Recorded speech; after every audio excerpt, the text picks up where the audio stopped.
Les mondes adolescents, à la rencontre de Manon Fargeton, épisode 4.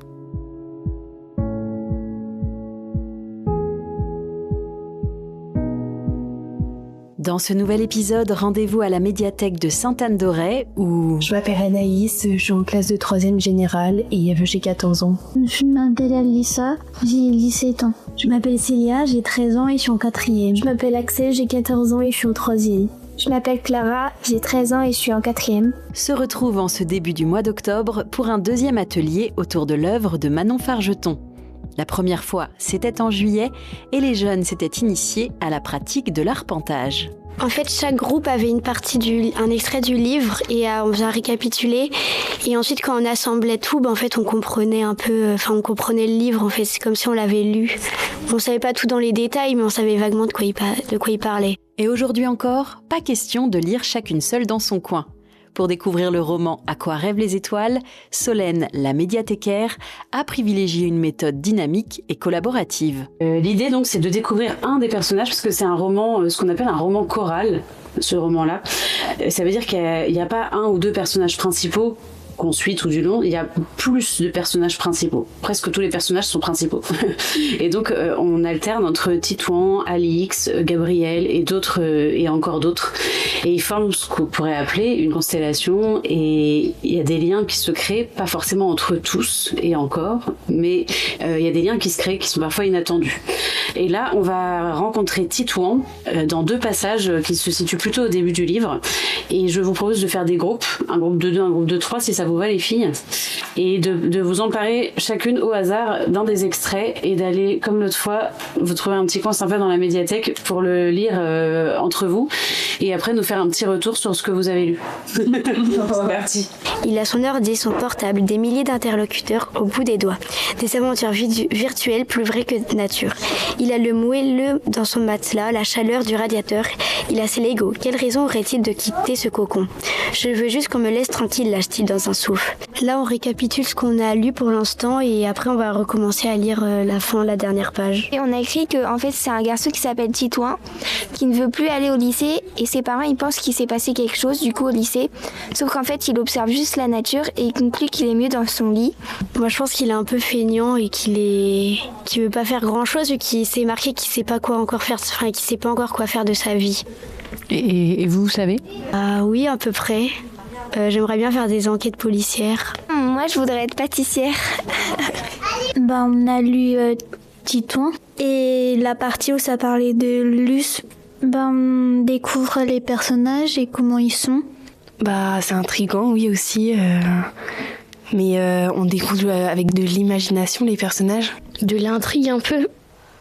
Moi, c'est ce que je ressens. De retour dans l'espace commun, les adolescentes retrouvent Martine et France, deux passionnées de littérature qui font partie d'un groupe de lecture. Ça s'appelle Les Causeuses de Sainte-Anne-d'Auray. Donc on se raconte nous, nos petites histoires à nous, en vous proposant des livres. Nous sommes un nombre fluctuant de personnes qui sont présentes soit sur le Pays d'Auray, même au-delà du Pays d'Auray, et qui intervenons tous les mois après avoir lu 1, 2, 3 livres ou plus sur une thématique précédemment définie. Nous rédigeons un texte avec pour angle raconter tout en se racontant. C'est-à-dire que nous ne sommes pas des critiques littéraires, mais nous sommes des grandes lectrices, grands lecteurs. Rapidement, les échanges entre les adolescentes et les causeuses se concentrent sur le personnage de Titouan et les raisons qui ont pu le pousser à choisir de ne plus sortir de sa chambre. Moi, je pense que comme il est tout le temps dans sa chambre, c'est qu'il doute un peu de lui et de son comportement et que du coup, il s'est fait harceler et l'harcèlement se basait un peu sur lui et qu'il recevait des critiques sur sa façon de faire, tout ça. Et qu'au bout d'un moment, il s'est vraiment renfermé, remis en question. À un moment, il dit que tous ses copains, du coup, ils font des manifestations et tout pour le réchauffement climatique, mais lui il dit que ça sert à rien, peut-être que comme il voulait pas faire, ses copains, ils se sont un peu renfermés. Ouais, voilà, il lui parlait plus trop et tout. Il se replie complètement sur lui-même parce qu'il en a marre, entre guillemets. Il en a marre. Il rejette le monde dans lequel il vit. Parfois je suis bien dans mon lit, j'ai pas trop envie de sortir. Un peu comme lui.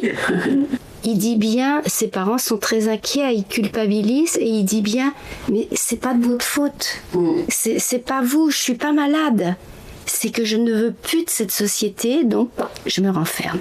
L'occasion pour Martine, qui reconnaît un peu de son petit-fils dans ce personnage, de demander aux premières concernées leurs conseils pour aider ceux qui peuvent faire face à ce type de difficultés. On n'a plus les clés, on n'a plus le lien pour savoir comment l'aider. Donc ça serait bien que vous donniez des idées. J'irai parler avec lui, je lui offrirai tout ce qu'il veut un peu, je sais pas. Essayer de le comprendre, mais pas non plus en l'agressant ou en le punissant. Juste pour ça quoi.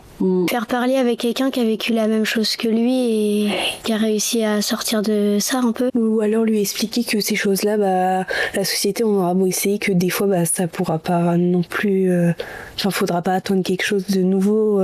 Si j'étais un de ses parents, je l'amènerais par exemple dans un truc de jeu vidéo pour qu'il soit bien, qu'il se sente bien dans un truc qu'il aime bien, et comme ça après il essaye d'être un peu plus ouvert de toucher à ses hobbies quoi. Voilà. Et l'amener là-bas ou acheter un jeu vidéo pour qu'il sorte, pour qu'il aille mieux, pour qu'il discute après avec nous aussi. D'accord.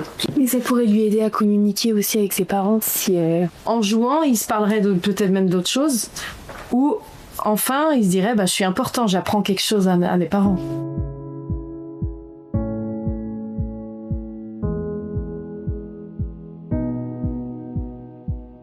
À Sainte-Anne-d'Auray, l'atelier se clôt avec des échanges sur les lectures de chacune.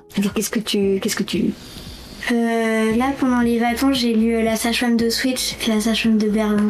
Oh, ouais, quand même. Oui. D'accord. Moi, j'ai lu La Femme des ménages, le 1, le 2 et le 3. Oh, une grande lectrice. Ouais. Là, j'ai lu La Guerre des clans, le tome 1 et le tome 2, et c'est vraiment bien.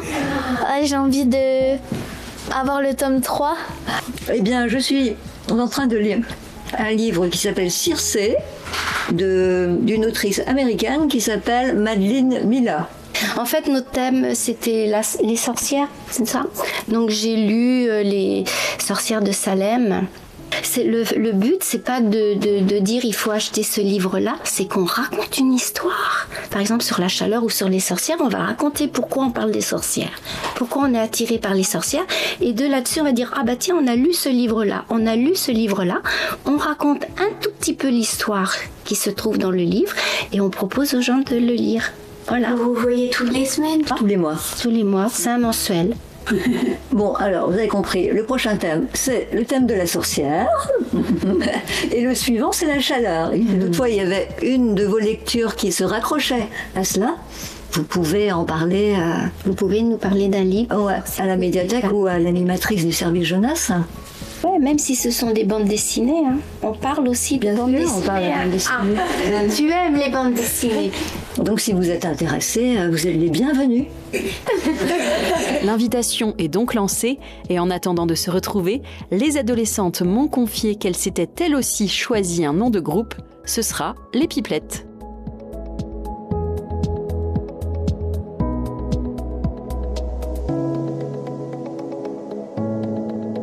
Vous venez d'écouter Les Mondes adolescents, à la rencontre de Manon Fargeton, un podcast de Maud Lorgeret avec le soutien du réseau des médiathèques du Morbihan et Aurey-Quiberon Terre Atlantique.